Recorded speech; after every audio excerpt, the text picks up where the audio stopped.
प्रिय ग्रामवासियों, जैसा कि आप जानते हैं, पिछली बरसात ने बाढ़ के हालात पैदा कर दिए थे। सबकी फसलें बिगड़ गई थी, सबकी जिंदगी उजड़ गई थी। लेकिन एक उपाय है जो सबको फिर से आबाद कर सकता है, पर उसके लिए कुछ लड़कियों को कुर्बान करना होगा।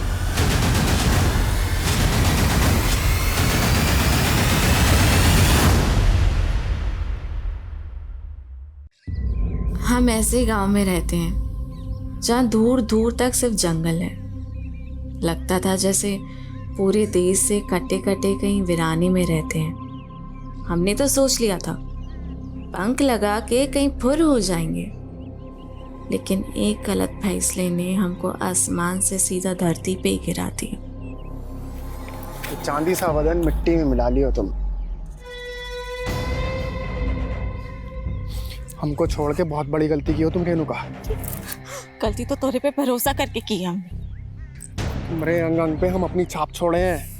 हमसे बड़ा ना कोई आशिक हुआ है, ना ही कोई बड़ा जालिम।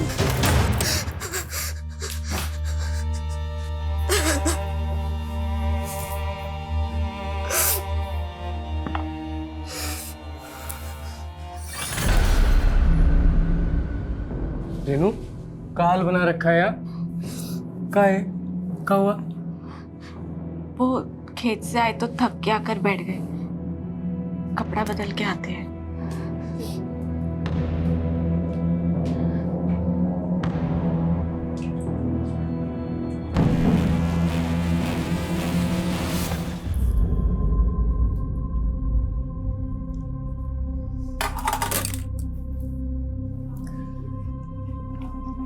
भाई वाह, कितना स्वादिष्ट खाना बनाई हो। ऐसा लग रहा है कि मसाले के साथ प्रेम का छौंका लगा दिया। खुल के मुस्कुरा भी नहीं रही हो, कोई बात है का?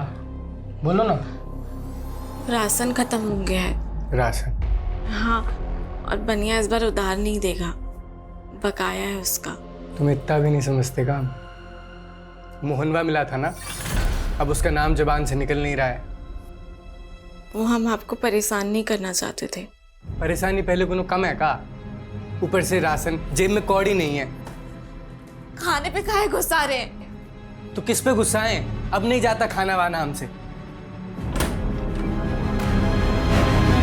परेशान मत हो दीदी, इस बार बारिश की वजह से जो फसल बिगड़ी है उसी से हताश है भैया, और कुछ नहीं। हताश तो हम भी गए हैं जीवन से मीनू। कभी कभी मन करता है कि जहर खा के हम खुद ही मर जाएं। दीदी ऐसा मत बोलो, सब ठीक हो जाएगा।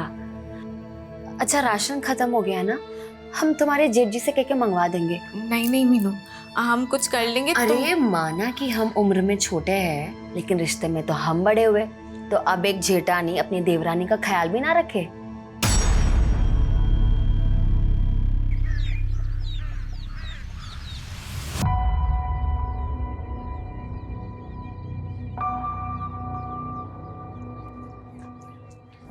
खेत जा रहे हैं हम। सुनिए, वो आप खाने के वक्त आएंगे ना तो ये सामान लेकर आना।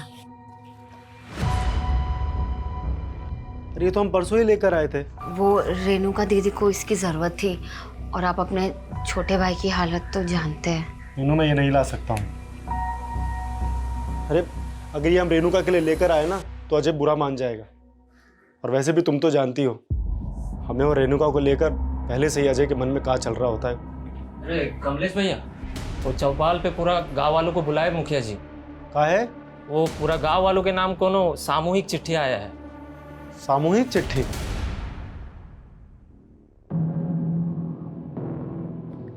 अरे माँ बाप का सेवा में काहे समय बर्बाद कर रहे हो? विधायक हो गए हो, जनता का सेवा करो। बाबा जी हम जो भी हैं आपके ही आशीर्वाद से हैं। हमको बेटे का भी थोड़ा फर्ज निभाने दीजिए ना। राकेश देखो ना, अब हमें इससे भी अच्छे से नहीं दिख रहा। लगता है नंबर बढ़ गया है। फिर से चेक करवा दो ना हमारा आँख। अरे हम ले चलेंगे तुमको, उसको बहुत काम रहता है। भैया जी, मुखिया जी संदेशा भिजवाए हैं। उनकरा गांव में कोनो चिट्ठी आई है, बड़ा बवाल मचा है। कौन सी चिट्ठी?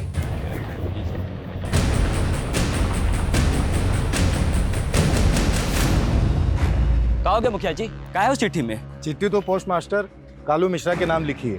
और उसके नीचे लिखा है सामूहिक चिट्ठी।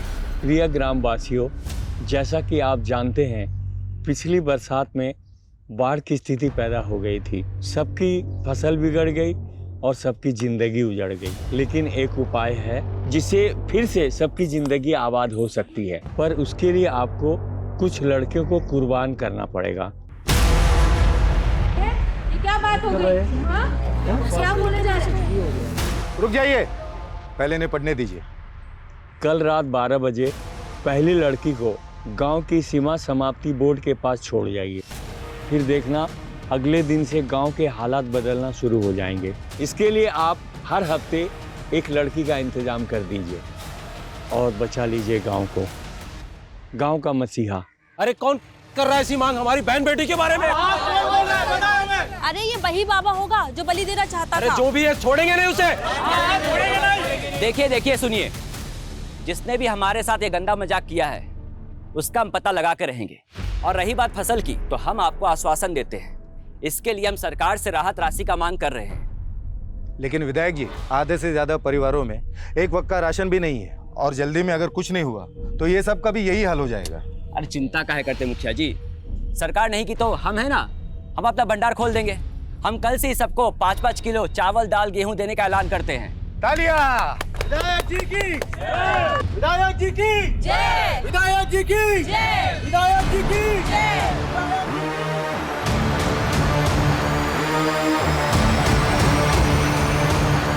ये विधायक जी थोड़ा बहुत मदद कर भी दिए ना तो इस समस्या का समाधान नहीं होने वाला। अगली फसल तैयार होती तो 6 महीने लग जाएंगे, तब तक कैसे होगा? भाई बात तो तुम्हारी सही है अजय। अब भाई शहर जाके कोई काम ढूंढना आसान काम है क्या? कौन है? भैया आप घर जाइए, हम आते हैं। तो भाई हम दोनों भाई यहाँ परेशान हैं और तुमको कुछ पड़ी ही नहीं है। अब चिंता करेंगे तो पैसा बरसेगा का? निकम्मा होते जा रहे हो। हम दोनों भाई तो खेती छोड़ के नहीं जा सकते। तुम तो शहर जाके कोनो काम धंधा कर सकते हो ना। अच्छा, अब हम समझे।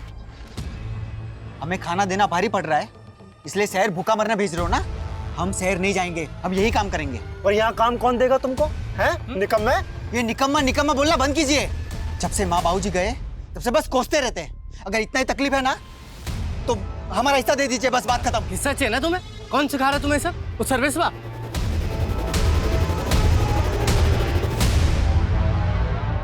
ये तुम्हारा विधायक भाई तो हाथ ही नहीं आ रहा है। क्या बोले थे तुम हमको? तुम्हारा भाई हमारे नए प्लांट के लिए हमें जमीन दिलवाएगा। कब दिलवाएगा? गांव वालों का मसीहा बन रहा है राकेश, इसलिए आपको जमीन नहीं दिलवा रहा। लेकिन आप चिंता मत करिए, हम है ना, आपको ये जमीन भी दिलवाएंगे और आपका प्लांट भी वहीं लगवाएंगे।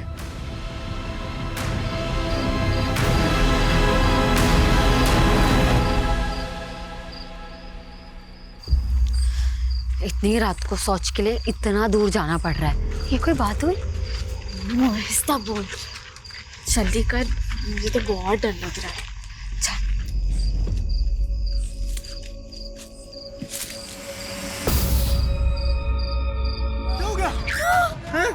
कैसे आ रहा है? ये रुको दीदी, मैं सोच जब भी जबरदस्ती हमारा अभी कौन लोग थे? हाँ, दीदी लोग मुंह में कुछ था। राकेश, राकेश, ए राकेश, क्या हुआ पापा? अरे कोई गांव की औरत का इज्जत टूटने का कोशिश किया है, शायद जंगल ले गए वो उस औरत को। रुको! रेणुका! रेणुका! रेणुका!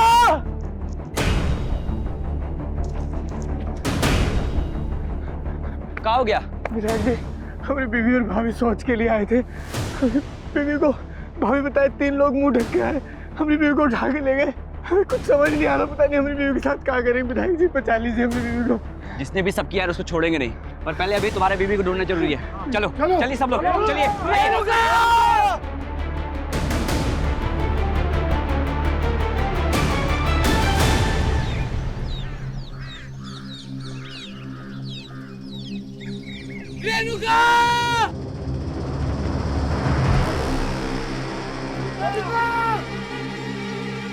विधायक जी, वो रेणुका वहां पे।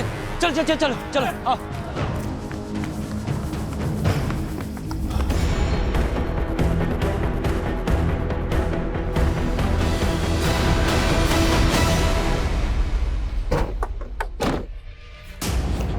पीछे हटिए, पीछे हटिए, पीछे हो जाइए। पीछे आइए।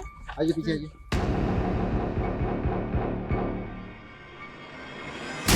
देख के लग रहा है कि रेप भी हुआ है और इसकी जेठानी रात को शौच के लिए आ गई। देखिए इंस्पेक्टर, सिर्फ हमारे इलाके में नहीं, ये हमारे खुद के गांव की महिला के साथ ऐसा कांड हुआ है। आप लोग जल्द से जल्द पता लगाइए कि कातिल कौन है। विधायक जी, कातिल को ढूंढना हमारा काम है, वो हम करेंगे, लेकिन उससे पहले हमें उस चश्मदीद का बयान लेना होगा जो कल रात इनके साथ थी। बताइए कल रात क्या हुआ था? उनमें से किसी एक का भी चेहरा देख पाई हो? हमने किसी को नहीं देखा। पर हम जानते हैं साहब कौन किया है सब। कौन? मोहन साहब। कौन मोहन? रेणुका का पहला पति। पहला पति मतलब रेणुका की आपसे दूसरी शादी थी? जी साहब। दरअसल रेणुका की शादी पहले बड़े भैया से तय हुई थी, तब भी वो मोहन रेणुका को भगा के ले गया था। बड़े भैया मंडप में थे और रेणुका के माँ बाप की इज्जत पे आँच ना, इसलिए उन्होंने रेणुका की छोटी बहन मीनू भाभी से शादी की थी। तो रेणुका आपकी सगी बहन थी? हाँ साहब, रेणुका दीदी से बहुत बड़ी गलती हो गई थी कि वो उस मोहन के साथ भाग गई, लेकिन उसे बहुत जल्द पता चल गया कि वो कैसा आदमी है। दीदी को आए दिन मारता रहता था, इसलिए दीदी उसे छोड़कर यहाँ वापस आ गई और उनका घर आबाद करने के लिए हम ही अजय भैया से उनकी शादी कर दी है और उन्हें इस घर की देवरानी बना ली। पर साहब मोहन से नहीं बर्दाश्त हो रहा था ये। तो किसी और की भी नहीं होगी, समझे? हमें तो भरोसा है साहब, मोहन नहीं किया है सर। हमारी बीवी है, जब मारे या पीटे। जैसे तूने अपनी पहली बीवी रेणुका को मार दिया। हाँ? रेणुका मर गई? मरी नहीं, तूने उसे मार दिया है। नहीं। तेरी तो थाने चल के उतारते हैं। ले चलो इसे। विनायक जी, वो रेणुका का लाश वहीं नजदीक में मिला जहां वो चिट्ठी भेजने वाला गांव का औरत को मिलने के लिए लिखा था। कहना क्या चाहते हैं आप? रेणुका को वहां जानबूझ के भेजा होगा। उसका पति और भैंसुर तो कह रहे हैं कि वो अपना गोतनी के साथ शौच के लिए बाहर गया था। हाँ। मास्टर जी, हम आपको कहे थे चिट्ठी के बारे में पता करने के लिए, पता किए? चिट्ठी पर संतो डाक खाने का मुहर था, वहीं से किसी ने भेजा होगा, लेकिन ये बात पता करना मुश्किल है कि उसको भेजने वाला कौन होगा। संतो गांव।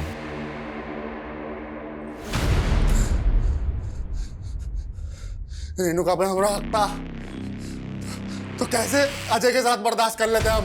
पहले उसको छोड़कर दूसरी शादी कर ली और दूसरी शादी करने के बाद पहली बीवी वापस चाहिए। हाँ? हाँ? हाँ, चाहिए थी। रेणुका धोखा दी थी हमको, और जो हमको धोखा देता है उसको बख्शते नहीं है हम। इसलिए रेणुका को मार दिया? हाँ, मार दिया। मारने से पहले उसके साथ रेप भी किया था? हाँ किया उनके साथ, हम बहुत ना सहमत है। अब ये बताओ, तेरे साथ दो लोग और कौन थे? कौन दो लोग? वही दो लोग जिनके साथ मिलकर तूने रेणुका का रेप और मर्डर किया। अरे हम खुद थे अकेले। बता दो दिया सब कुछ जो बताना था। ये इसने मानेगा, उसको उल्टा लटकाओ और तब तक उसको उधेड़ते रहो जब तक उन दो लोगों का नाम ना बताए। कौन दो लोग? अरे कौन दो लोग? रेणुका की बहन मीनू ने बताया था कि उन पर हमला करने वाले 3 लोग थे, पर ये मोहन, ये तो अपने अलावा किसी और का नाम ही नहीं ले रहा। लगता है इस मोहन का नशा अभी तक उतरा नहीं है सर। इसकी एक बार और धुलाई होगी ना तो ये बाकी 2 नाम भी उगल देगा। हालांकि वो साफ साफ कबूल कर रहा है कि उसी ने किया, पर मुझे उसकी बात पर यकीन नहीं हो रहा। लेकिन सर उसने ये कबूल तो किया है कि रेणुका को उसी ने मारा है। हाँ, लेकिन अगर कोर्ट में जाके मुकर गया तो? उसका बयान गवाहों के बयान से मैच नहीं हुआ तो? कोर्ट में उसे पेश करने से पहले हमारे पास कंक्लूसिव एविडेंस का होना जरूरी है। ये तो क्लियर कि उसका रेप हुआ है, लेकिन उसकी बॉडी पे कहीं भी नहीं मिले। हो सकता है कि रेपिस्ट ने कॉन्डोम यूज किया। अगर ये कांड वाकई मोहन ने किया है तो बाकी 2 लोग कौन थे जिन्हें ये बचाने की कोशिश कर रहे? सर गांव वालों से एक अजीब सी बात पता चली है। रेणुका की हत्या के कुछ दिन पहले गांव में एक चिट्ठी आई थी और सर वो चिट्ठी गांव के सभी लोगों के लिए थी। कैसी चिट्ठी? अरे विवेक, तुम कब आए शहर से? बस अभी आए भैया। तिवारी जी, ये दोबारा आपसे मिलने की जिद कर रहे थे तो हमने सोचा बुला ले। बैठो। हम चाय भिजवाते हैं। देखिए, हम आप लोगों को पहले ही क्लियर कर दिए थे। देखिए राकेश जी, अगर ये प्लांट पहले बना होता तो आज गांव के लोग उसमें काम कर रहे होते और फसल क्या बिगड़ गई, सब भूखे मर रहे हैं। देखिए, गांव में पहले एक मौत हुई है, हम बहुत डिस्टर्ब्ड हैं। आप लोग जाइए अभी। भैया एक मिनट मेरी बात तो सुनिए। भैया देखिए, ये ना सबसे अच्छा मौका है। सारे गांव के लोग भूखमरी से परेशान हैं और गांव में अभी भी एक मौत भी हुई है। सबका ध्यान वहाँ भटका है। आप ना इनको प्लान के लिए अप्रूवल दे दीजिए। इसमें हम सबका फायदा है, आपका हमारा सबका फायदा है इसमें। बस कर विवेक, हम अपने फायदे के लिए गांव वालों को धोखा दे दे। और सुनो, अगर तुम दोबारा इनको यहाँ लेकर आए ना तो हमसे बुरा कोई नहीं होगा। जाओ चुपचाप चाय पिलाओ और निकालो यहाँ से।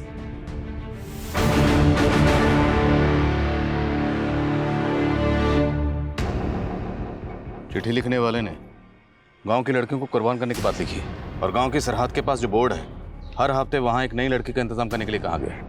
और चिट्ठी लिखने वाला खुद को गांव का मसीहा बता रहा। जहाँ रेणुका की लाश मिली वहाँ से सीमा समाप्ति का बोर्ड ज़्यादा दूर नहीं है और लड़की को वहीं छोड़ के जाने की बात लिखी है। लेकिन साहब, हम सभी गांव वाले इस वाहियात शर्त के खिलाफ थे।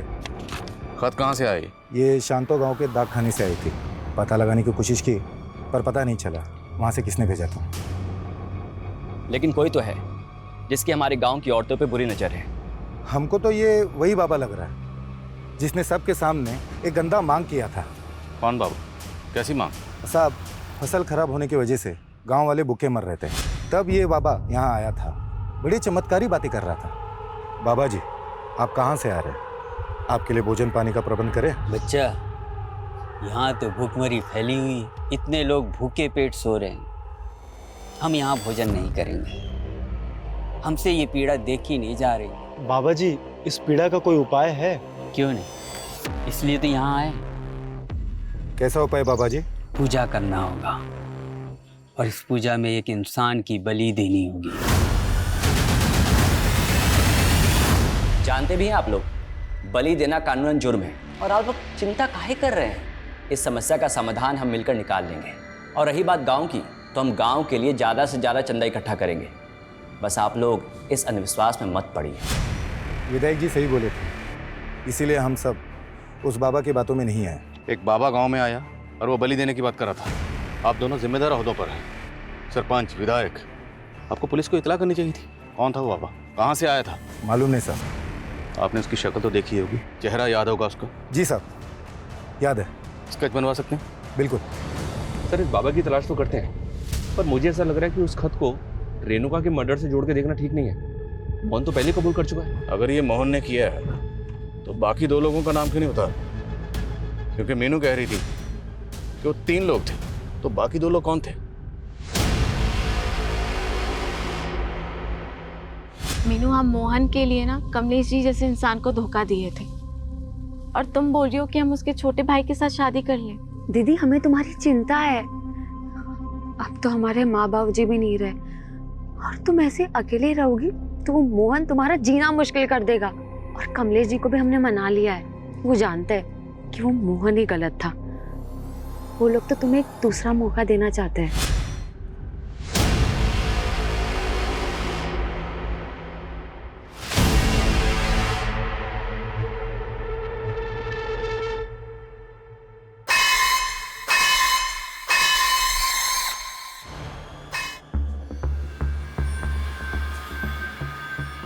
ये तुम्हारा विधायक भाई तो गांव वालों के भले के अलावा कुछ सोचता ही नहीं है।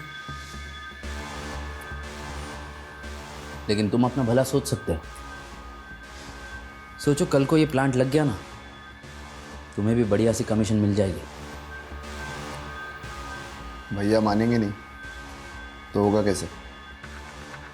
हो सकता है अगर अपने भाई की जगह तुम विधायक बन जाओ। 2 महीने बाद इलेक्शन है, खड़े हो जाओ। भैया के खिलाफ हम इलेक्शन लड़ेंगे? एक दिन भी खड़े नहीं हो पाएंगे। जानते हो ना, पूरा गांव ने मसीहा मानता है। लेकिन अगर कुछ ऐसा हो जाए कि तुम्हारा भाई इलेक्शन ही ना लड़े तो फिर तो तुम्हारी जीत पक्की।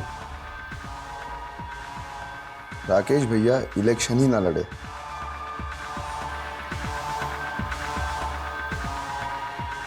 ऐसा तो सिर्फ एक ही सूरत में हो सकता है।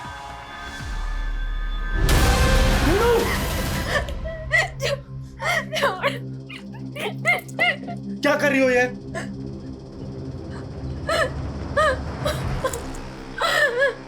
रेणुका दीदी के माथे में बिल्कुल अच्छा नहीं लगता। भाभी, तुम्हें कुछ हो गया तो भैया तो टूट जाएंगे ना। हमें ना अभी रेणुका के कातिलों को सजा दिलवानी है। किरण! किरण! छूट गए तुम। तू क्या सोची हमारे अंदर होते ही अपने आशिक की हो जाएगी? यहीं सो रहे थे ना तुम दोनों? कहाँ है वो? यहीं छुपा कोई नहीं है। हम कह रहे हैं ना कोई नहीं है। देखो हमारी बात सुनो, कोई नहीं है यहाँ। चुप! कहाँ है वो? जब हम बोल रहे हैं कोई नहीं है यहाँ, समझे आप? जिंदा नहीं बचेगा तेरा आशिक। जानती हो ना हमारी पहली बीवी का भी हत्या का आरोप है हम पे। तो मुझे पुलिस वाले छोड़ काहे दिए? मोहन को पकड़ने वाला आज तक तो पुलिस वाला पैदा नहीं हुआ है, समझी? बड़े साथी रहे हम।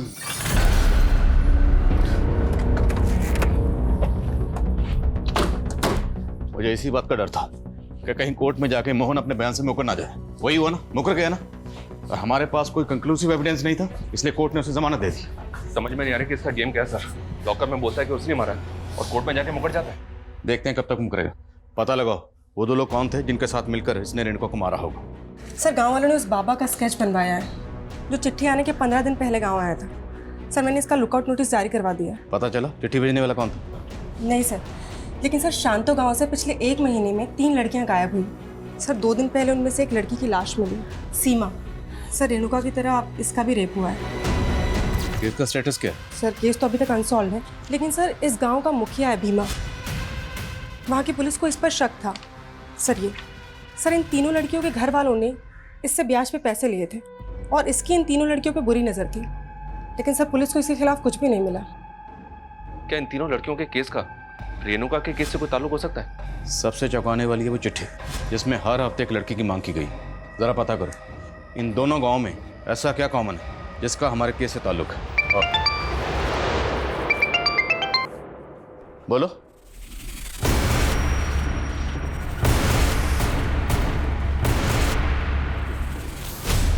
शायद मारकर फेंका नहीं गया, यहीं मारा गया। कौन मारा है हमारे विधायक जी को? हाँ बताइए, कौन मारा है? किसने मारा है? छोड़ेंगे नहीं, नहीं छोड़ेंगे। हम ढूंढ के निकालेंगे। देखिए बात सुनिए, चुप हो जाइए, चुप हो जाइए आप। पुलिस अपनी कार्रवाई करेगी, भरोसा रखिए। लेकिन मैं आपसे अपील करता हूँ, आप में से कोई ऐसा काम नहीं करेगा जिससे इलाके का अमन चैन बिगड़े। पुलिस को अपना काम करने दीजिए। विधायक जी की बॉडी को सबसे पहले किसने देखा? सुबह शौच के लिए आए थे तभी देखा था हमने। साहब ये वही है जिसने रेणुका का मर्डर किया है। कौन? मोहन, जिस पे तुमने पहले भी शक जताया था। हाँ साहब वही मोहन, लेकिन आप उसे छोड़ दिए थे। उसके बाद हम विधायक जी के पास गए तो उन्होंने हमें आश्वासन दिया था कि वो हमें इंसाफ दिलवा के रहेंगे, लेकिन अब देखिए उनके साथ क्या हो गया।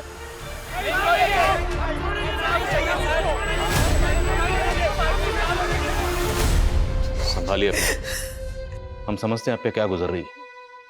विधायक जी की मौत से पूरे इलाके के लोग सकते में नहीं बल्कि सदमे में हैं। पर हमें विधायक जी की लाश बाहर जंगल में मिली। कल माधव के साथ शहर गए थे। पापा, शहर में हमारा सिंचाई विभाग के अधिकारियों के साथ मीटिंग है। वो हम यहाँ एक नहर निकलवाना चाहते हैं ताकि बरसात का पानी ऐसे तबाही मचाने से पहले सिंचाई में काम आ जाए। शहर में देरी हो गया था तो माधव का फोन आया था। वो बोला कि अब रात को नहीं सुबह ही लौटेंगे। और माधव कहाँ? सर माधव का कुछ पता नहीं चल रहा, और हम उसके घर गए थे तो हमने देखा कि माधव के घर के बाहर राकेश भैया की गाड़ी खड़ी है, लेकिन वहाँ पे माधव नहीं था। तो माधव रहता कहाँ? जो गांव के बाहर कनाल है उसकी के पास में उसके घर और खेत है।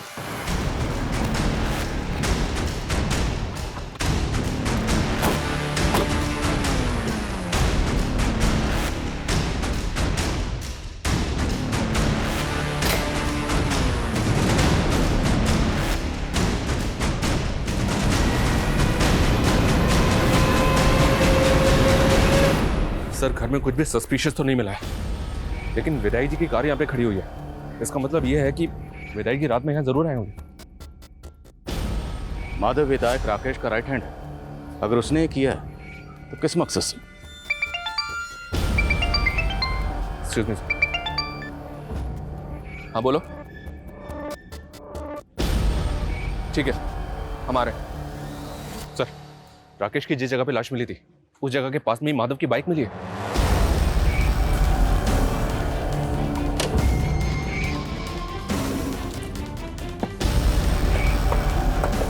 यही सर। सर ये रही बाइक, और सर बाइक पे चाबी भी लगी हुई है। तो क्या विधायक जी ने अपनी कार माधव के घर पे खड़ी की और माधव की बाइक से यहाँ पर आए, या फिर माधव उन्हें यहाँ लेके आया? और शर्मा, सवाल ये है कि अगर माधव इस कांड में शामिल है तो अपनी बाइक यहाँ छोड़कर क्यों जाएगा?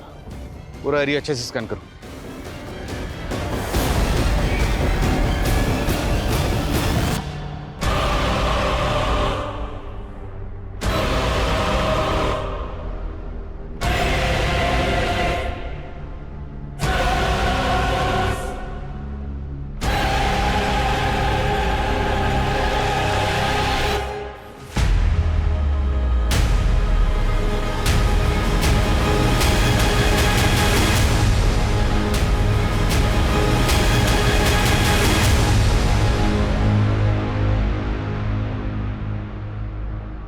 सर, राकेश और माधव के फोन कल एक ही साथ बंद हुए थे।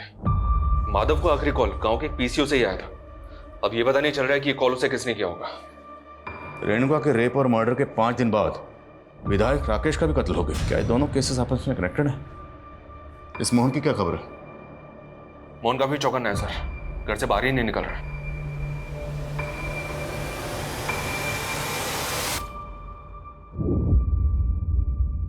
नजर बनाए रखो इस पे। रेणुका मर्डर केस में ये हमारा प्राइम सस्पेक्ट है। लेकिन सर, शंतो गांव जहां से चिट्ठी आई थी उसी क्षेत्र का विधायक है राकेश, और उस गांव से इसे सबसे कम वोट मिले थे।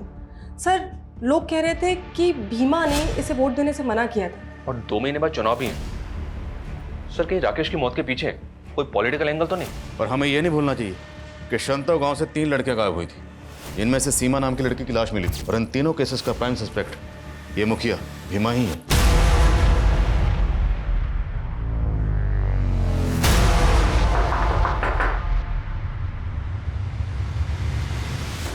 गजब बात कर रहे हो। उस सीमा को मारने में हमारा हाथ होता तो ऐसे घर पर बैठे होते हम। अब घर के अंदर और घर के बाहर क्या करते हैं, आपके चरित्र का पूरा विस्तार पूर्वक वर्णन है हमारे पास। और सिर्फ सीमा ही नहीं, आपके गांव की 2 लड़कियां और गायब हैं, और आप और आपका गुट। तो इसका क्या मतलब? उसका मर्डर का इल्जाम भी हमारे माथे मर दोगे? इल्जाम नहीं मढ़ेंगे, अगर मर्डर किया है तो साबित करेंगे। फिलहाल आप ये बताइए कि आपके गांव से ये फतिंगा गांव चिट्ठी गई थी, उस चिट्ठी में आपका रोल और मकसद क्या है? ऐसा है इंस्पेक्टर साहब, हवा में बात मत कीजिए। किसी भी चिट्ठी से हमारा कोई लेना देना नहीं है। छोड़ो मुझे, छोड़ो।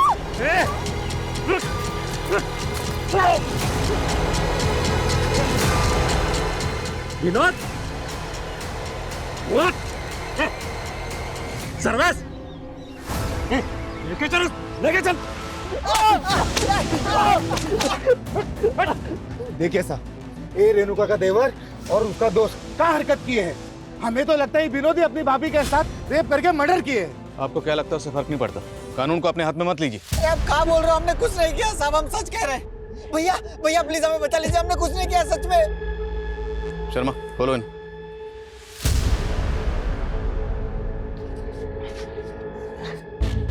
फोन कहाँ तुम्हारे? सर वो हम सोशल मीडिया के लिए वीडियोस बनाते हैं। वो खुद आई थी, वो हमारी दोस्त है। कौन? वो लड़की। कौन लड़की? लेके चलो दोनों। साहब देखो, डरो मत, हमें बताओ विनोद और सर्वेश ने क्या किया तुम्हारे साथ?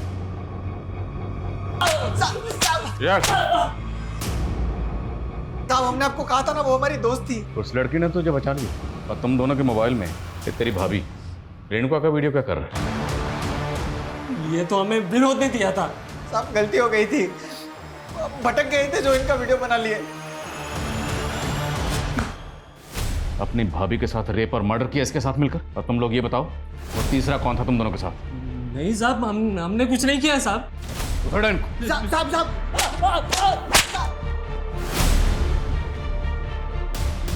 अब गलती हो गई उससे, माफ कर दीजिए, छोड़ दीजिए साहब। उसके मोबाइल में हमें रेणुका का वीडियो मिला, न्यूड वीडियो। और सिर्फ रेणुका का नहीं, उसने आपकी बीवी मीनू का भी नहाते हुए वीडियो रिकॉर्ड किया।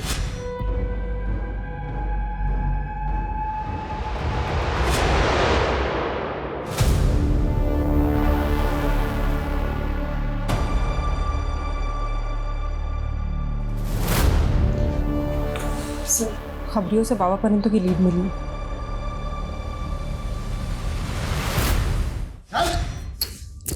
अरे साहब, हम सन्यासी आदमी, हम क्या रेप करेंगे? बलि की तो बात कर रहा था ना तुम, और वो चिट्ठी भेज के औरत की मांग भी कर रहा था। कौन सी चिट्ठी साहब? हम कुछ नहीं किए। तो होने वाले नेताजी, अब तो आपके रास्ते का कांटा भी हट गया। अब तो राकेश दुबे की हत्या की हमदर्दी भी जनता से मिल जाएगी। सर, ना तो विनोद और सर्वेश ये मान रहे हैं कि इन्होंने ही रेणुका का मर्डर किया है, और ना ही वो बाबा कुछ को बोल रहा है। विधायक राकेश ही नहीं, माधव का भी कत्ल हुआ, और गड्ढा इसलिए खोदा गया ताकि माधव की लाश को यहाँ छुपाया जा सके, और हमें लगे कि माधव गायब है, हमारा शक किसी पे जाए। सब कुछ सोच समझ के प्लानिंग के साथ किया गया। सर इस गड्ढे में माधव के साथ साथ ये राकेश जी का भी फोन मिला है, ताकि हमें ये लगे कि दोनों मर्डर्स आपस में कनेक्टेड हैं। अब हमें रेणुका के कातिल के साथ साथ विधायक राकेश और माधव के कातिल को भी ढूंढना होगा।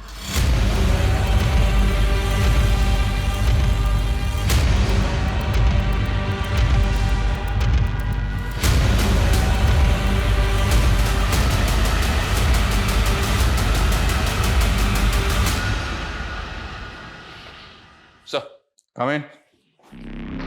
सर, राकेश जी की डिटेल्ड पोस्टमार्टम रिपोर्ट, उनकी आंखों में लाल मिर्ची के ट्रेसेस मिले। लाल मिर्ची?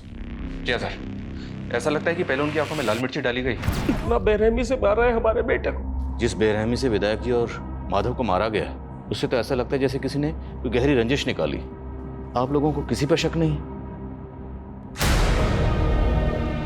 विधायक राकेश के पेरेंट्स को भी इस बात का कोई अंदाजा नहीं है कि उनको सर हमने राकेश और माधव दोनों के फ़ोन का डेटा चेक किया। सर उसमें 2 दर्जन से ज़्यादा लड़कियों के न्यूड वीडियोस हैं, और सर उन वीडियोस में इन लड़कियों के साथ कोई ज़बरदस्ती कर रहा है। कहीं ये माधवी तो नहीं है? अगर ये वीडियो रिप्ले करो, पॉज करो, जूम करो।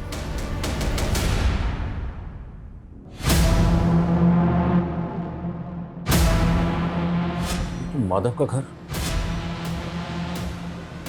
मतलब ये सारे कांड माधव के घर में हो रहे थे। शर्मा, माधव के घर को एक बार अच्छे से स्कैन करो और पता लगाओ वीडियो में जो बाकी लड़कियां हैं वो कौन है। सर ये लड़कियां फतिंगवा गांव की लग रही हैं, क्योंकि सर इसमें से एक वीडियो मीनू का भी है।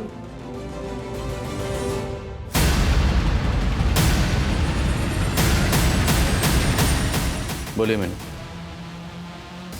इस वीडियो में आपके साथ कौन है?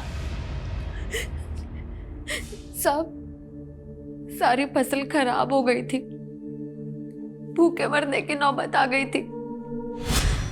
हम तो बस उसके पास मदद लेने गए थे। देखो मीनू, हम तुमको बचपन से जानते हैं, तुम हमारे साथ पढ़ी भी हो। चिंता मत करो, हम तुम्हारे पति की नौकरी शहर में लगवा देंगे। बहुत बहुत शुक्रिया विधायक जी। अरे शुक्रिया किस बात का, तुम दोस्त हो हमारी। जब हम 20 साल के थे ना, तब तुम्हारे साथ सोने का सपना देखते थे। हमारे साथ सोगी ना, सपना पूरा करोगी ना? ना उसने हमारे पति को काम पर लगाया, बस हमारे मुंह पर 500 फेंक देता था। रेणुका के साथ भी ऐसा करता था? नहीं साहब, दीदी ने हमें ऐसा कुछ तो कभी नहीं बताया। रेणुका पे जिन लोगों ने हमला किया था वो 3 लोग ही थे। हाँ साहब।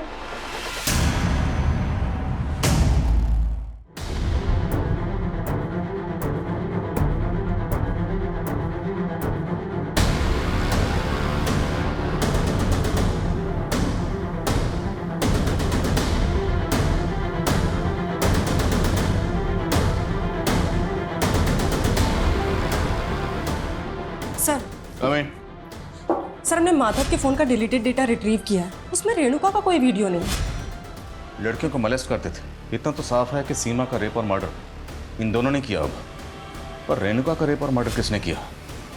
और अब ये राकेश और माधव इन दोनों को मारने वाला कौन होगा?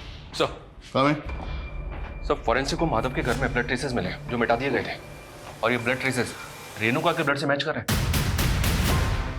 मीनू, तुम अकेली लड़की नहीं थी जिसको राकेश ने मोलेस्ट किया था।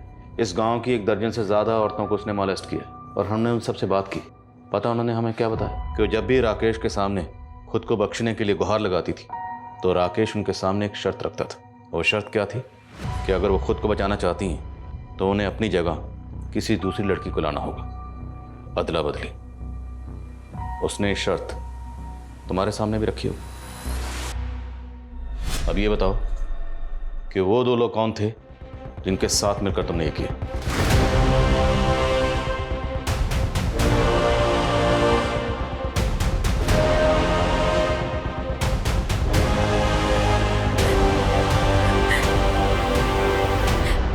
साहब, उसने हमें मजबूर कर दिया था, लेकिन हम बगावत नहीं कर सकते थे क्योंकि सीमा ने बगावत की थी। सीमा ने बगावत की थी? हाँ, सीमा ने हमें खुद बोला कि वो गांव में चिट्ठी भेज उस राकेश को चेतावनी देगी कि वो राकेश ही है जो गांव को बात करने के लिए गांव की बहन बेटियों की मांग करता है, ताकि सारे गांव वालों को राकेश की सच्चाई समझ आए। हम रेणुका दीदी को वहां नहीं लेके जाना चाहते थे, पर हम मजबूर थे। मीनू, तुम हमें यहाँ काहे लेकर आई हो? वो नहीं लाई है, हम बुलाए हैं तुमको। जब तुम 17 साल की थी ना, तुमसे चुम्मा मांगे थे। तुम हमें यहाँ इसलिए लेकर आई हो? हम चिल्ला चिल्ला कर ना लोगों को सब बता देंगे। इसलिए वो 3 आदमी वाली झूठी कहानी सबको बतानी पड़ी। हम अपने पाप के बोझ तले दबते जा रहे थे। हम जीना नहीं चाहते थे। हम रेणुका के हत्यारों को सजा जरूर दिलाएंगे। हम रेणुका दीदी के हत्यारों को कभी सजा नहीं दिला सकते। काहे? हाँ भाभी, तुम जानती होगा उन्हें? सब जब भाभी हमको बताएं कि वो राक्षस हमारी बीवी, बर्दाश्त नहीं हुआ साहब हमसे। हमने उसे लालच दी कि हम एक लड़की के साथ अदला बदली करना चाहते हैं, और उस माधव को फोन कर उस जगह पर बुला लिए। हमने जो भी किया अपने घर की औरतों की इज्जत के लिए किया। पर आप लोगों को पुलिस की मदद लेनी चाहिए थी, हमारे पास आना चाहिए था। आज तक इस देश में ऐसा कौन सा नेता है साहब जो फांसी पे चढ़ा है? बताइए ना हमको। सर, जैसा इन लोगों ने कहा, 70% केसेस में तो ऐसा ही होता है। बड़े लोगों की सुनवाई चलती रहती है, और सर विक्टिम को सालों साल इंसाफ नहीं मिलता। हमारे मुल्क के जुडिशियल सिस्टम का ढांचा कुछ ऐसा है जहां पर किसी भी गुनहगार को सजा देने से पहले हर पहलू पर गौर किया जाता है। मैं मानता हूं कि कुछ केसेस में इंसाफ मिलने में देर होती है, पर इसका मतलब ये नहीं कोई कानून को अपने हाथ में ले। कानून ये हक किसी को नहीं देता। इंसाफ मिलने में देर भले ही हो जाए, पर देर सवेर इंसाफ मिलता जरूर है।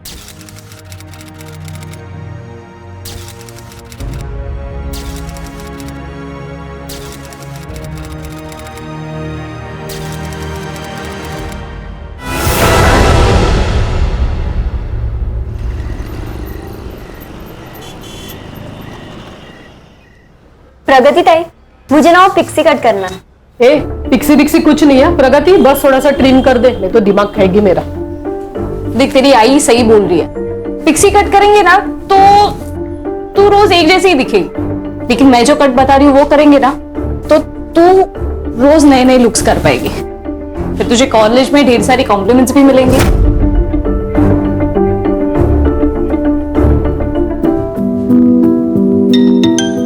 एक सेकेंड है। हाँ पापा। प्रगति बेटा, तू पार्लर से निकली कि नहीं?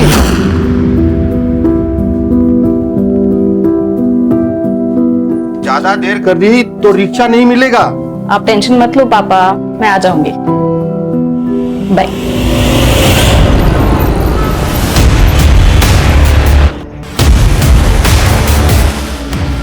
रिक्शा? ये क्या कर रहे हो उस बाइक वाले को? साला गाड़ी में जाके घुसा। शुभम, वो देख प्रगति।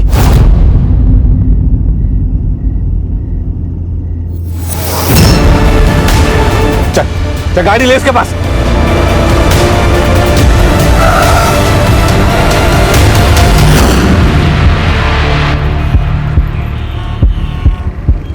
प्रगति, मेरे को तेरे को कुछ बोलने का है। लेकिन मुझे तुझसे कोई बात नहीं करनी है दया। अपने इन फालतू दोस्तों को ले और यहाँ से निकल जा। बहुत नाटक कर रहे इसके। इसको तो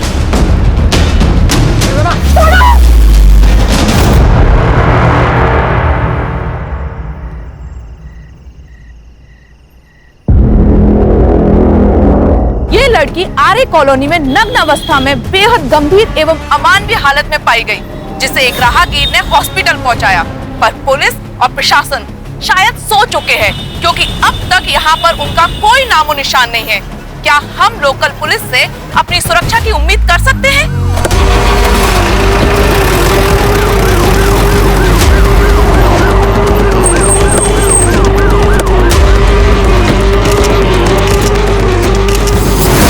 इस वक्त हमारे साथ है विक्टिम के फादर। जैसा कि आप लोग देख सकते हैं कि उनकी आंख से आंसू रुक नहीं रहे हैं। वो क्या हो रहा है ये? ओह, फाइनली आप आ गए। बंद कर। विक्टिम को लाई हुई यहाँ 2 घंटे से ज्यादा हो गए हैं और पूरे शहर में खबर फैल चुकी है। पुलिस को अब पता चला है।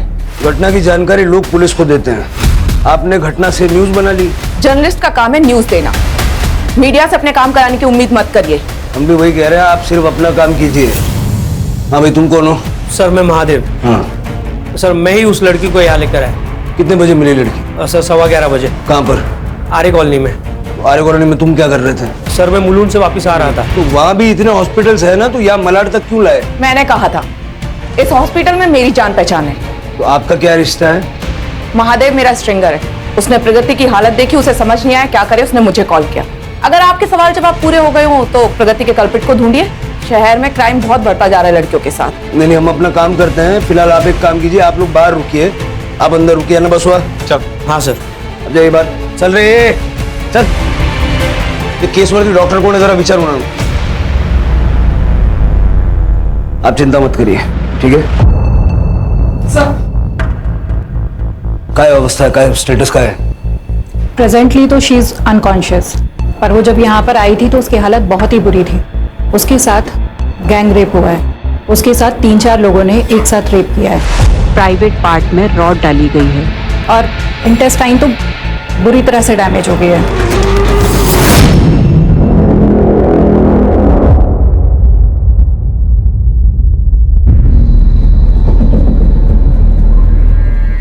विष्णु जी, प्रगति के साथ क्या हुआ था? कहाँ गई थी? मेरी बेटी पार्लर चलाती है। आज उसकी 2 दिशा का जन्मदिन था। पापा मैं निकल रही हूँ अभी, मुझे आने में देर हो जाएगी, तो मेरे पास चाबी है, मैं घर आ जाऊंगी। आप मेरे लिए रुकना नहीं, खाना खा के सो जाना। Bye bye. घर से कितने बजे निकली थी वो? 7 बजे। महादेव को मिली 11:15 बजे। अब ये 3-4 घंटे में उसके साथ जो कुछ हुआ वो हुआ।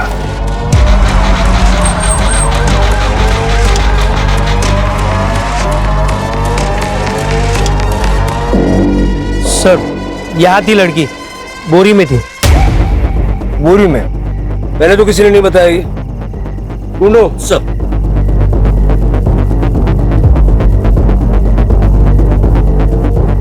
सर यहाँ पे कहीं बोरी नहीं मिली। बोरी तो वहां पे भी नहीं है सर। ऐसी हालत में सबसे पहले तुम्हें पुलिस को फोन करना चाहिए था, जो तुमने किया नहीं। वो बोरी इस केस का इंपॉर्टेंट एविडेंस साबित हो सकती है। अपना कॉन्टेक्ट नंबर वगैरह दो और जाओ। गणेश बाबू। सर पूरा एरिया अच्छे से चेक करो, वो बोरी मिलनी चाहिए, मिलेगी, ढूंढो। सर कल जाइए। हमारे पास नई प्रगति के कपड़े हैं और नई वो बोरी जिसमें उसको बांध के रखा गया है। सर मैं प्रगति और दिशा के घर के बाहर का सीसीटीवी फुटेज भी चेक करवाता हूं। जल्दी।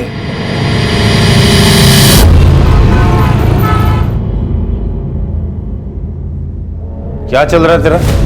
हर दूसरे दिन बीमार हो रही है तू। कल रात को थोड़ी तबीयत खराब हो गई। ये तेरा तबीयत का नाटक ना अभी बंद कर।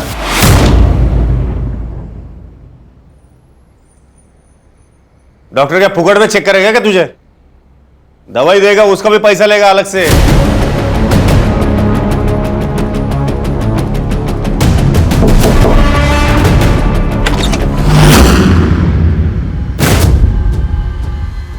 क्या चाहिए? वो अंकल प्यास लगी थी, थोड़ा पानी मिलेगा? दरवाजे पे बोर्ड लिखा हुआ है क्या यहाँ पे फ्री पानी मिलेगा करके?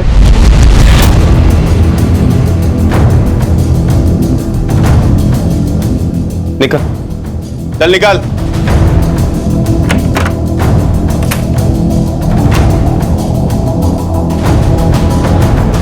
इसको पहचानती क्या तू?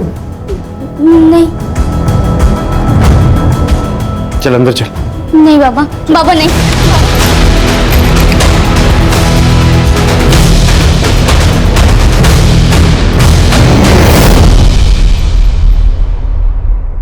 ए सूर्या, सूर्या उठ। सोने देना दीदी। उठ सूर्या। अरे क्या है? ये तेरी शर्ट पे खून कहाँ से लगा? पता नहीं, लग गया होगा कहीं से। इतनी पी रखी थी तूने कि तुझे ये भी याद नहीं है? दीदी मैंने नहीं पी थी। देख सूर्या, तू पढ़ा लिखा है, फिर क्यों उन और लड़कों के साथ घूमता है? जॉब कर, अपनी लाइफ बना। अरे यार दीदी तू फिर से चालू हो गई ना, रहने दे, चल बाद में बात करेंगे। सर, महादेव के मोबाइल लोकेशन के हिसाब से उसका स्टेटमेंट मैच कर रहा है। वो पहले मुलुंड गया था और उसके बाद आरे के रास्ते मलाड़ गया।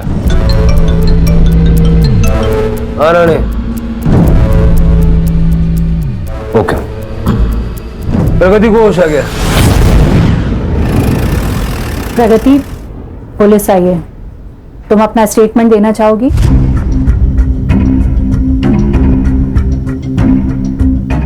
प्रगति, कल रात तुम्हारे साथ क्या हुआ था बताओ हमें। दिशा के घर जाने के लिए मैं सेक्टर 8 के सर्किल पे ऑटो का वेट कर रही थी। आप उसको छोड़ना नहीं, छोड़ना नहीं उनको, छोड़ना। आप सब प्लीज बाहर जाइए। प्रगति,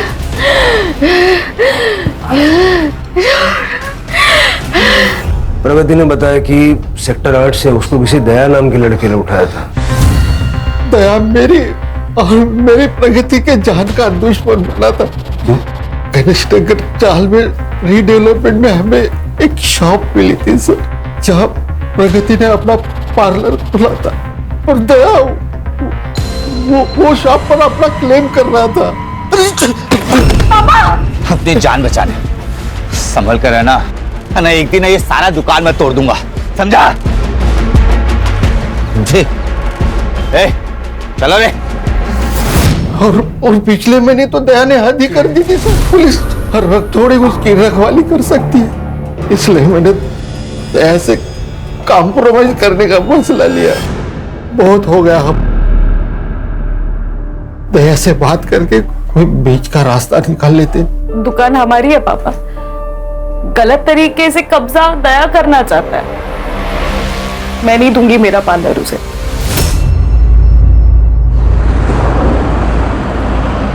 कहां पर?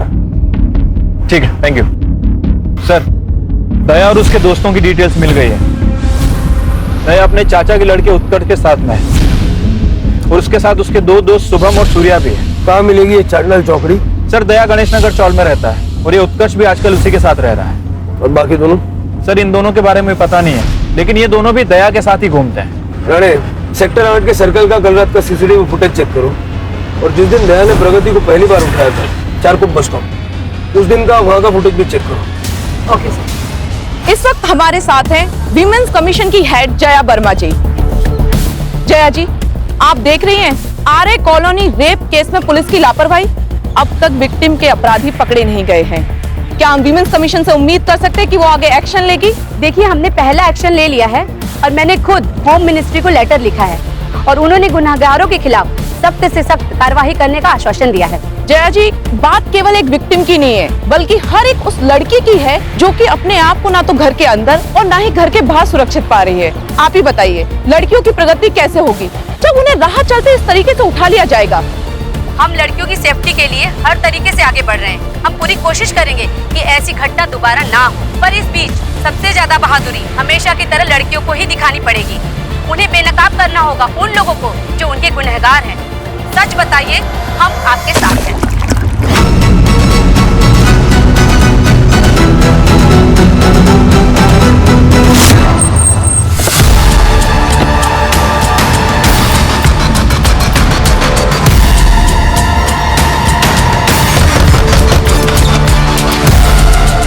दया कहाँ है? वो तो घर पर नहीं है। उत्कर्ष, वो भी उन्हीं के साथ होंगे। पर क्या हुआ, आप मेरे पति के बारे में क्यों पूछ रहे हैं? अरे क्या हुआ, आप ऐसे कैसे घर में घुस सकते हो?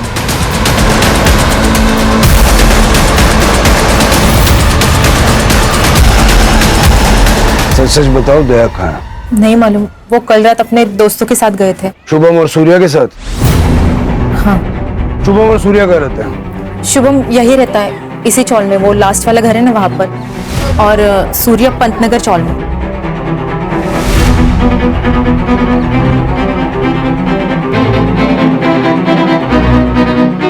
सर, ये शुभम घर पे नहीं है। उसकी माँ ने बताया कि उसका फोन कल रात से स्विच ऑफ है। मैंने उसकी गाड़ी का नंबर और फोन नंबर ले लिया है। सर लगता है चारों भाग गए, और डाउट है सूर्या भी इनके साथ ही मिलेगा। इन चारों का नंबर सर्विस पे डालो और शुभम की गाड़ी ट्रेस करो।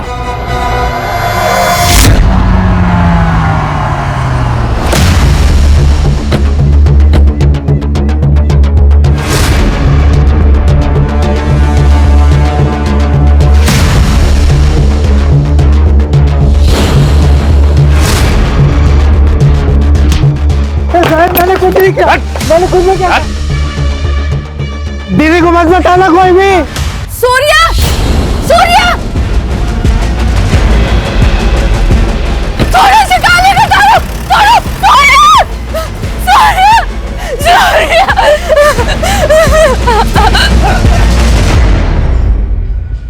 दोनों की लोकेशन मैच हो रही है सर, और उसके बाद दोनों का फोन एक। सर चारकोल बस स्टॉप की 1 महीने पहले की सीसीटीवी फुटेज लाई हूं सर। सर ये देखिए। कल का फुटेज? सर फिलहाल हम सारे एरिया की फुटेज चेक कर रहे हैं, लेकिन हमारे पास किडनैपिंग की एग्जैक्ट लोकेशन नहीं है, इसलिए थोड़ा सा डिले हो रहा है सर। और अब तक जो भी मिला उसमें ऐसा कुछ खास मिला नहीं। आणि ते बाकीच्या तिघांचं काय झालं? सर दया, उत्कर्ष और शुभम तीनों की लोकेशन रात हाईवे की थी, 9 से 10 बजे के बीच, अंधेरी से बोरीवली की तरफ सर। बीच में आरे भी पड़ता है। लास्ट लोकेशन क्या थी? मड। मड? हाँ सर, फिर एक ही टाइम पे तीनों के फोन बंद हो गए, करीब 12 बजे। सूर्या की सेम टाइम की लोकेशन निकालो। Okay sir.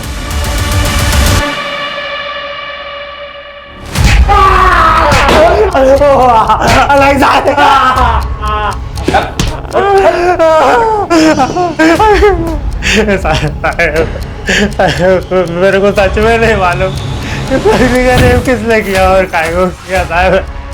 दीदी को मत बोलना, दीदी को मत बोलना। क्यों बोल रहा था? वो तो साहब मैं इसलिए बोल रहा था कि कल गोरेगांव के एक बार में मेरा लफड़ा हो गया था, तो मेरे को लगा आप लोग उसके लिए मेरे को उठा के लेके जा रहे हो, इसलिए मैं आपको बोल रहा था कि दीदी को नहीं बोलना, दीदी को नहीं बोलना। तो तूने प्रगति को नहीं देखा था कल?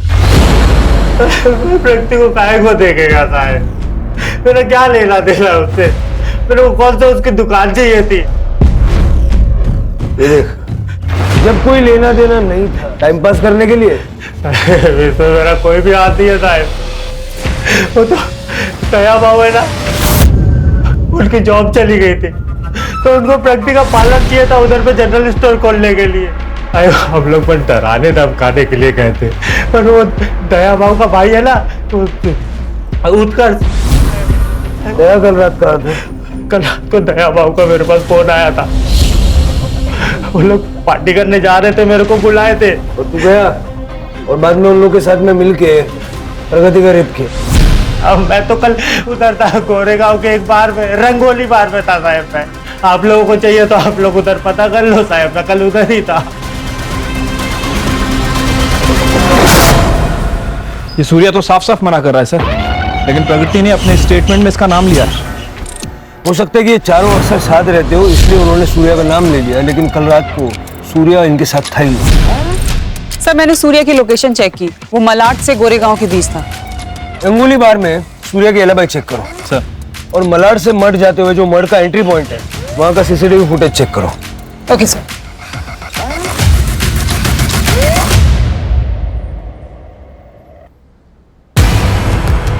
रत्ना काकी, काकी,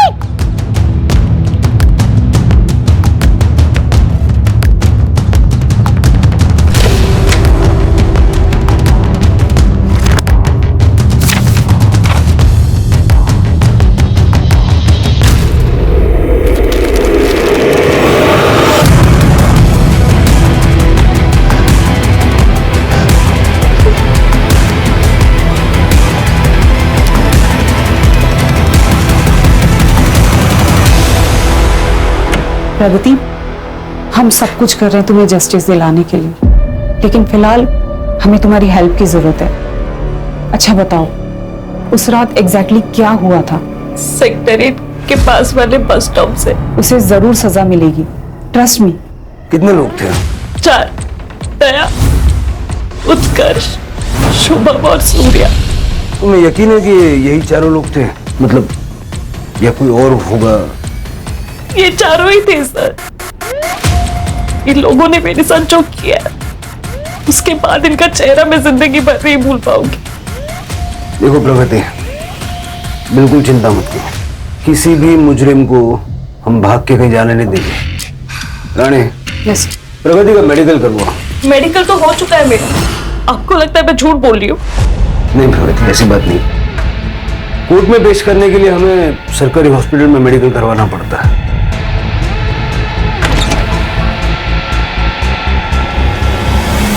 सर, मैंने सेक्टर 8 के बस स्टॉप के सारे सीसीटीवी फुटेज चेक किए, लेकिन कहीं भी किडनैपिंग का कोई मामला नजर नहीं आया। राणे, फिर से चेक करो, अच्छे से चेक करो और जल्द से जल्द इसका मेडिकल करवाओ। ठीक है सर। शुभम की कार को मड में देखा गया है।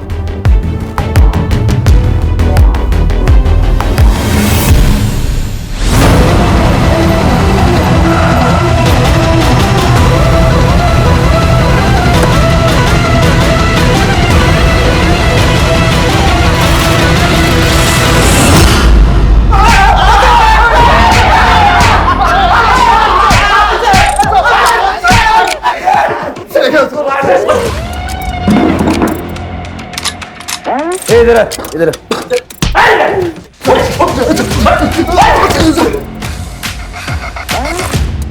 आपने नहीं किया सर? सर, वो लड़की झूठ बोल रही है सर। 1 महीने पहले उसको किडनैप किया था ना? खाली डराने के लिए सर। हमने तब भी रेप नहीं किया था और अभी भी नहीं किया सर। कल रात का है।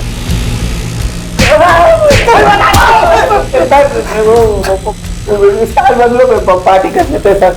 शुभम को बहुत बड़ी कमीशन मिली थी सर।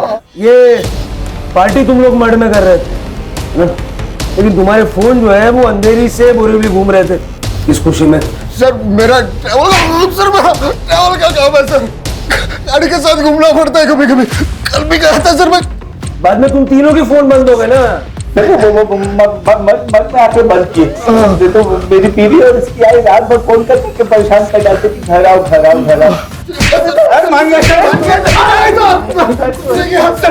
मैं बोलता हूँ सर। हाँ बोल। मान गया लड़की को सर। वो लड़की ने पुलिस को भी खेल गई सर। सर वो जानती है रेप केस में हम लोग अंदर जाएंगे तो वापस नहीं आएंगे। वो जो दुकान है सर वो उसकी हो जाएगी। ये पार्टी में तुम 3 लोग ही थे क्या, और कोई नहीं था? हाँ हम तीनों ही थे सर।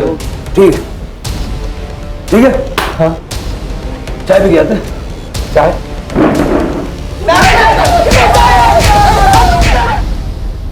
बहुत दर्द रहा है यार।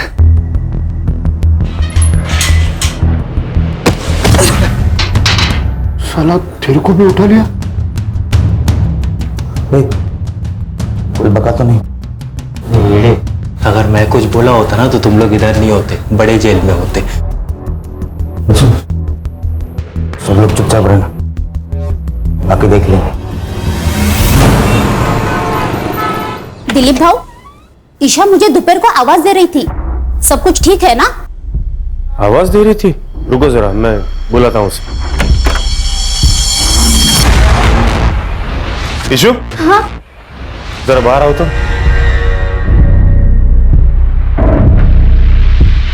तुमने इन्हें आवाज दी थी? नहीं, मैंने नहीं दिया। अरे पर नहीं दिया बोली ना, निगाह था।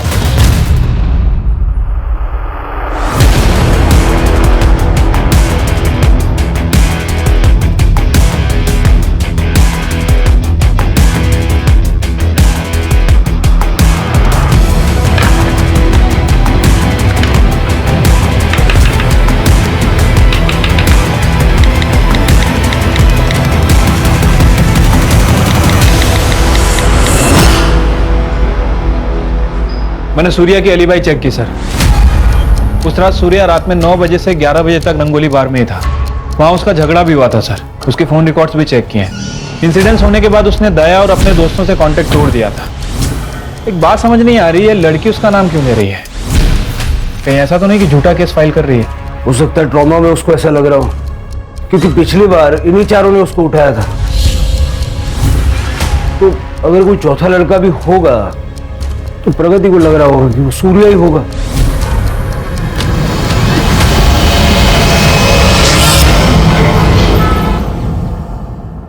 बाबा, आपकी चाय। आपका बैग रेडी करके रख दिया है। आपको ऑफिस जाना है ना? छुट्टी है आज। बैग अंदर रख दे। क्या हुआ, कोई आने वाला है क्या? नहीं। प्यार से समझाया तो समझती ही नहीं हो ना। मार खाने की आदत जो पड़ गई है तुम्हें।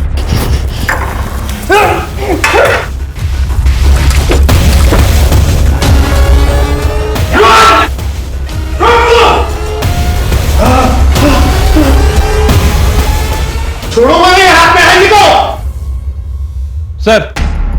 सर स्टार बंगलो का सीसीटीवी फुटेज हाथ लगा है। दया अपने दोस्तों के साथ दिख रहा है, लेकिन सूर्या मिसिंग है सर।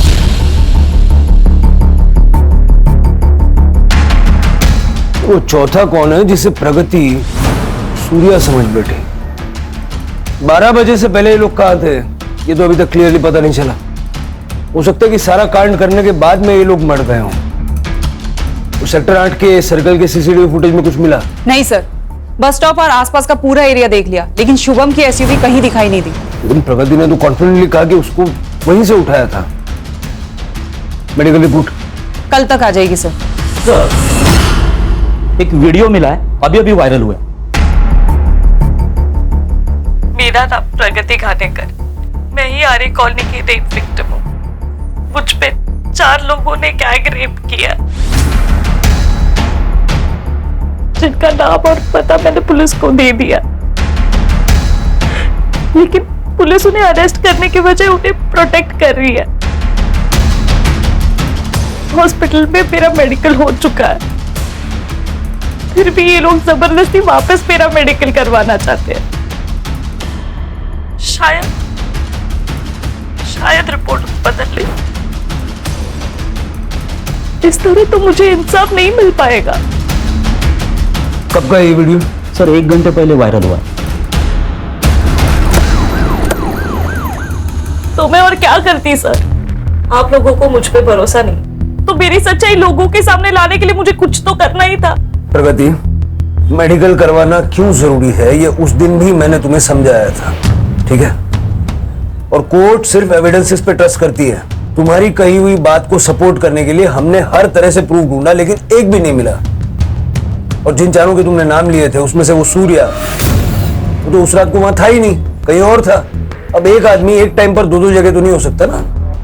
लेकिन सर रेप मेरा हुआ है, विक्टिम मैं हूँ, और अब क्रिमिनल की तरह मेरी पूछताछ किए जा रहे हैं। एक बात बताओ, शुभम की एसयूवी उस रात हमें कहीं भी नजर क्यों नहीं आई? प्रगति बेटा, ये क्या कह रहे हैं? तूने सच ही कहा है ना? पापा, कम से कम आप तो मुझ पे भरोसा रखिए। हेमंत जी, प्रगति की मेडिकल मैंने खुद ने की है, और आप मेरी रिपोर्ट को ना मानकर मेरे प्रोफेशनल इंटीग्रिटी पर शक कर रहे हैं।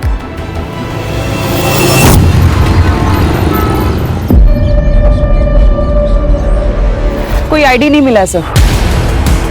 इस लड़की को कोई जानता है क्या? आप लोग जानते हैं इस लड़की को? इसके फोटो सब जगह सर्कुलेट करो, मीडिया वालों को बताओ, जल्द से जल्द इसकी पहचान करवाओ। Okay sir.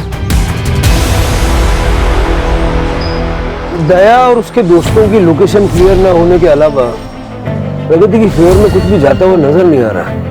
मुझे तो इनफैक्ट अब डाउट हो रहा है कि दया और उसकी गैंग आर्य कॉलोनी के आसपास थे भी या नहीं। और सर आजकल वैसे लोकेशन हाइड करना कोई ज्यादा मुश्किल काम नहीं है। सर प्रगति अपने गैंग रेप के बारे में सच कह रही थी। हमारे मेडिकल रिपोर्ट में कंफर्म हो गया कि उसके साथ गैंग रेप हुआ था। रिपोर्ट सर कल आएगी, फिलहाल डॉक्टर ने हेड्सअप के लिए कॉल किया था।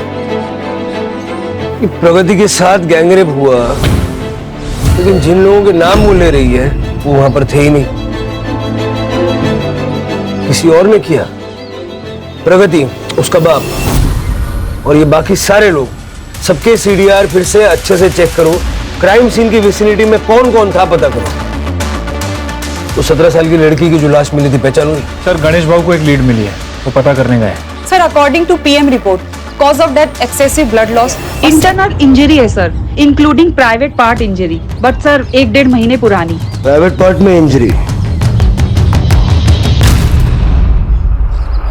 सर ये रत्ना जी। सर इस लड़की को जानती हूँ मैं सर। बोला। ईशा कुलकर्णी नाम था उसका। बिन माँ की बच्ची थी बेचारी, अपने शराबी बाप दिलीप के साथ अकेली रहती थी वो। ईशा को उसी ने ही मारा है। आपको ऐसा क्यों लगता है? क्योंकि उस दिन उसने मुझे बताने की कोशिश की थी सर, तब मैं उसे देख नहीं पाई, तब मुझे लगा शायद मेरा भ्रम होगा, और शाम को उसके घर में उसे देखने गई थी, तब उसके कमीने बाप ने मुझे भगा दिया और ईशा ने भी आवाज देने से मना किया, तो मैंने ज्यादा कुछ कहा नहीं। जब मैं आज वापस पेड़ की पूजा करने गई थी, तब ये पर्ची मुझे वहां पड़ी हुई मिली सर।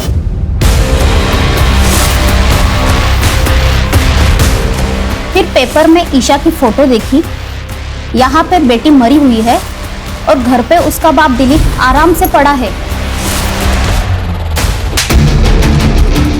सर मैं सच बोल रहा हूँ, मैंने ईशा को नहीं मारा है। सर अपनी बेटी को मैं कैसे मार सकता हूँ? अपनी ही बेटी को ढूंढने की कोशिश भी नहीं की तुमने? मुझे ऐसा लगा कि वो उसके आशिक के साथ, मतलब उसके बॉयफ्रेंड के साथ भाग गई है। बॉयफ्रेंड? कौन? मुझे नहीं पता सर, उसने मेरे मोबाइल से किसी को मैसेज किया था सर। ये देखिए सर, किसी को मिलने बुलाया था उसने।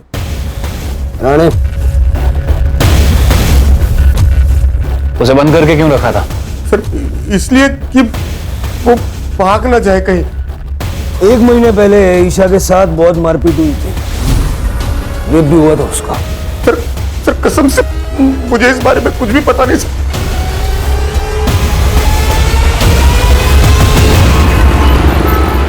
मुझे वो लड़का चाहिए जिससे ईशा मिलने जा रही थी। और प्रगति के केस में क्या प्रोग्रेस है? Sir doctor Mona welfare hospital में कुछ साल पहले गेस्ट डॉक्टर थी और उसी हॉस्पिटल में प्रगति रिसेप्शनिस्ट थी। प्रगति के पार्लर पे ये जो जर्नलिस्ट श्रुति है, ये रेगुलर क्लाइंट है सर, और क्राइम के 1 वीक पहले दोनों में फोन कॉल्स पे काफी बात हुई। और महादेव भी श्रुति को जानता है। इसका मतलब जिसने प्रगति को बचाया, उसका इलाज किया और जो सबसे ज्यादा उसके लिए लड़ रही है, ये सारे लोग प्रगति को पहले से ही जानते हैं। सर प्रगति की सीडीआर में कुछ लड़कों के नंबर्स मिले, प्रगति की मेडिकल रिपोर्ट भी आ गई है, लेकिन सर इस रिपोर्ट में कुछ गड़बड़ है। क्या गड़बड़ है? ये तो प्रूव हो गया था ना कि उसका गैंगरेप हुआ है। गैंगरेप तो प्रूव हो गया था सर, लेकिन डॉक्टर मोना ने और प्रगति ने जो एक चीज क्लेम की थी वो प्रूव नहीं हो पाई है। क्या?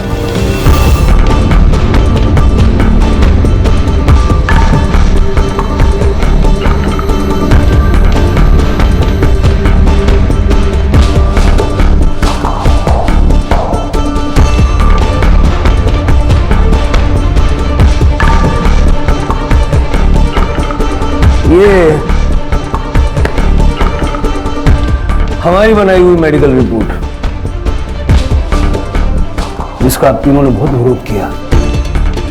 हमारी प्रोफेशनल इंटीग्रिटी पे सवाल उठाए थे आपने। इस रिपोर्ट के हिसाब से गैंगरेप हुआ ही नहीं था, बल्कि प्रोजेक्ट किया गया था इन तीनों लड़कों की मदद से, जिनको तुमने अपने प्यार के जाल में फंसाया।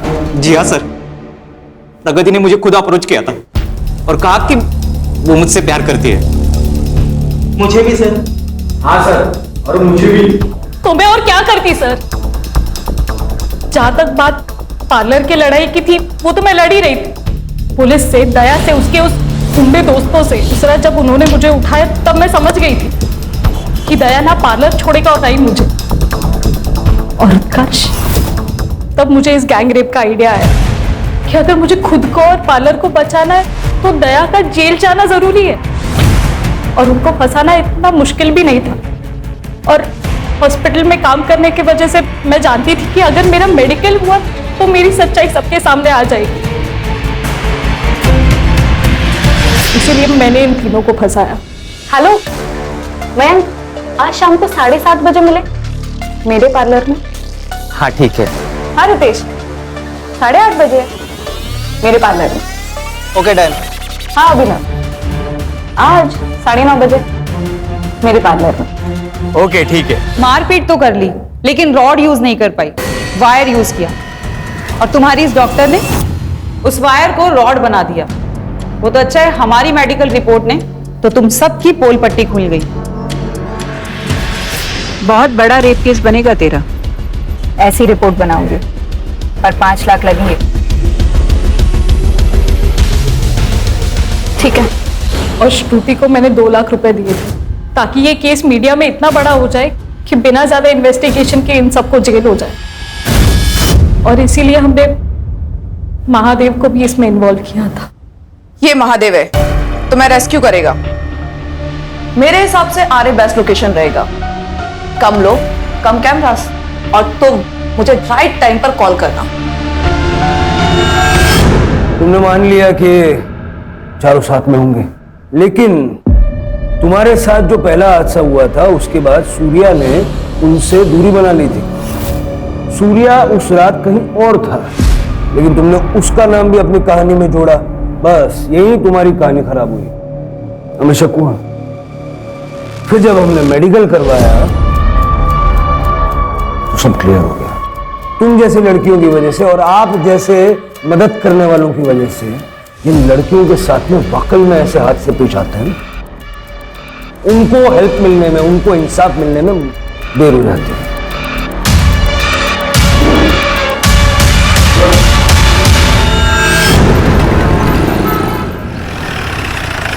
श्योर? ओके सर, ईशा ने अपने फादर के मोबाइल से जिस लड़के को मैसेज किया था उसकी डिटेल्स मिल गई है। प्रणव नाम है सर उसका। हाँ सर, ईशा मेरी कॉलेज फ्रेंड थी। पिछले 1.5 महीने से ईशा ने कॉलेज आना बंद कर दिया था। मैं उसके घर गया था चेक करने के लिए, पर उसके पापा थोड़े खड़ूस टाइप हैं, उन्होंने भगा दिया मुझे। अगले दिन ईशा का मुझे मैसेज आया। मैं वापस उसे मिलने गया पर वहाँ पे कोई नहीं था। तुम्हें पता है ईशा का रेप हुआ था? उसका कोई बॉयफ्रेंड था? नहीं सर, ईशा ने मुझे इसके बारे में कुछ नहीं बताया। शायद यही बोलने के लिए उसने मुझे बुलाया हो। पर सर एक बात बहुत अजीब थी, ईशा अपने पापा से बहुत डरती थी। I mean, हम सब डरते अपने पापा से, पर उसका डर थोड़ा अजीब था। सर, मेरी बेटी थी वो। एक बाप अपनी बेटी का। सर आप ये सोच भी कैसे सकते हो? सर मैं तो उसे बाहर निकालने की कोशिश कर रहा था उसके उस गंदे सच से। मतलब 1.5 महीने पहले उसके साथ गैंग रेप हुआ था। ऋषि बेटा, अभी सो रही हो? तबीयत ठीक नहीं है क्या? हाँ, चलो कोई बात नहीं, मुंह हाथ धो लो, मैं तुम्हारे लिए गरम गरम खाना बनाता हूं।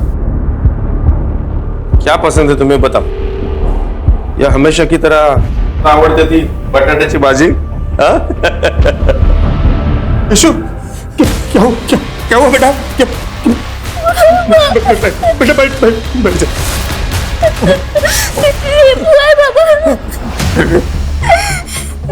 पुलिस स्टेशन चलते, वो लोग ढूंढ लेंगे बाबा। पुलिस स्टेशन चलते हैं।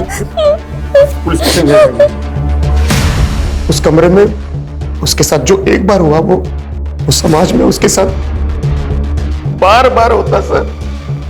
इसलिए मैंने सोचा कि ये बात मैं बाहर आने नहीं दूंगा सर। देखो इतना समझ लो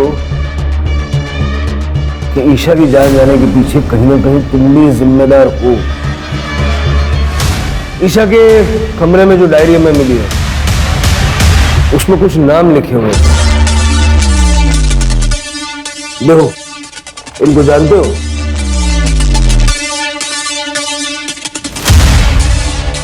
मोबाइल फोन था उसके पास?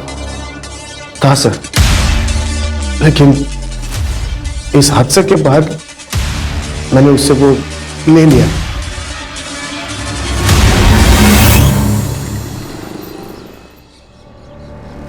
सर, ईशा का सीडीआर चेक किया है। 1.5 महीने पहले उसका अफेयर चल रहा था। किसके साथ?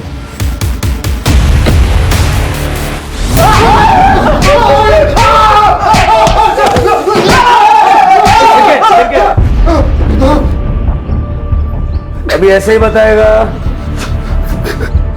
कि एक दो हड्डी तोड़ने वाले के बाद बताएगा? नहीं सर, पता था।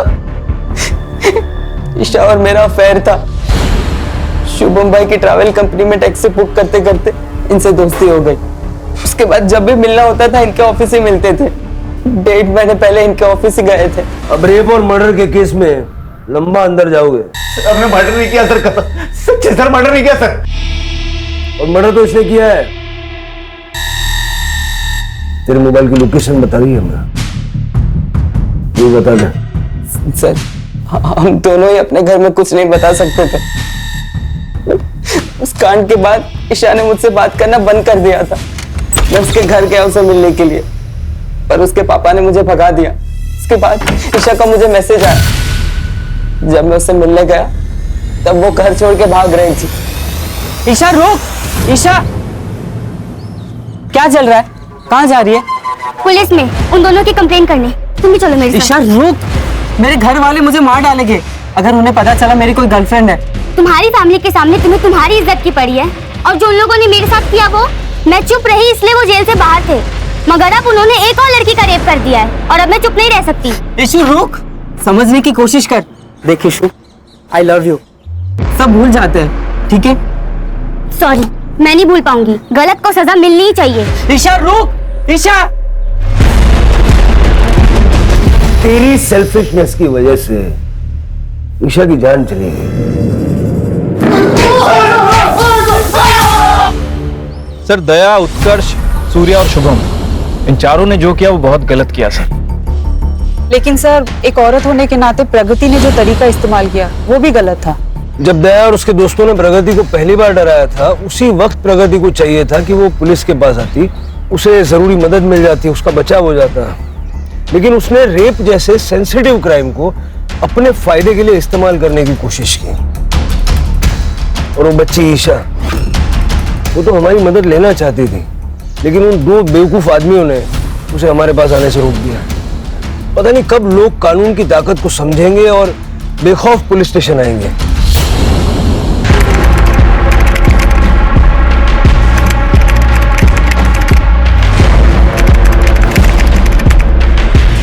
क्राइम पेट्रोल्स के और भी दिलचस्प कहानी देखने के लिए हमारे चैनल को सब्सक्राइब करें और बेल आइकॉन दबाना न भूलें।